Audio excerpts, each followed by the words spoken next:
இடித்து கடந்து செல்லும் பெரும் எண்ணெய் கப்பல்.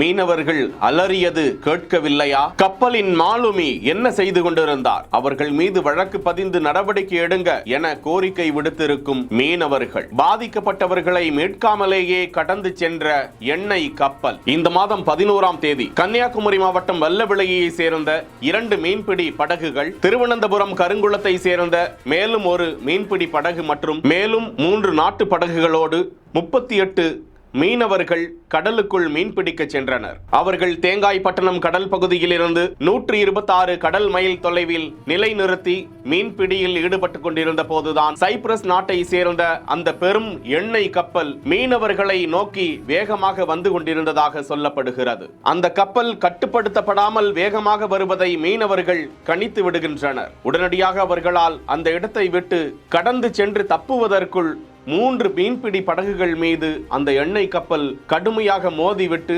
நிற்காமலேயே கடந்து சென்று விடுகிறது. மீனவர்கள் அலறி கூச்சலிட்ட போதும் அந்த கப்பல் திரும்புவதற்கோ இடிக்காமல் இருப்பதற்கோ நடவடிக்கை மேற்கொள்ளவில்லை. மேலும் இது குறித்து அந்த பாதிக்கப்பட்ட மீனவர்கள் தெற்காசிய மீனவ செயலாளர் பணியாளர்களுக்கான சர்ச்சில் இது குறித்து புகார் அளித்திருக்கிறார்கள். அந்த கப்பல் குறித்து அவர்கள் தகவலை கொடுத்திருக்கும் நிலையில் இது குறித்து கப்பற்படையினர் நடவடிக்கை மேற்கொள்ள வேண்டும், அந்த கப்பல் மீது வழக்கு பதிய வேண்டும் என கோரிக்கை விடுத்திருக்கிறார்கள். செய்திகளை உடனுக்குடன் தெரிந்து கொள்ள பிஹைண்ட் வுட்ஸ் நியூஸ் வாட்ஸ்அப் சேனலுடன் இணைந்திருங்கள். பிஹைண்ட் வுட்ஸ் பெருமையுடன் தயாரித்து வழங்கும் மூன்வாக் திரைப்படத்தின் ஆடியோ லான்ச் ஜனவரி 4 ஞாயிறு மாலை 4 மணி முதல் சத்தியமாமா யூனிவர்சிட்டி சென்னையில் நடைபெற உள்ளது. உங்கள் டிக்கெட்ஸை புக் மை ஷோ டிஸ்ட்ரிக்ட் ஆப்களில் ஆர் ஸ்கிரீன்ல தெரிகிற வாட்ஸ்அப் நம்பர் வெப்சைட் மூலமாக புக் செய்வோம்.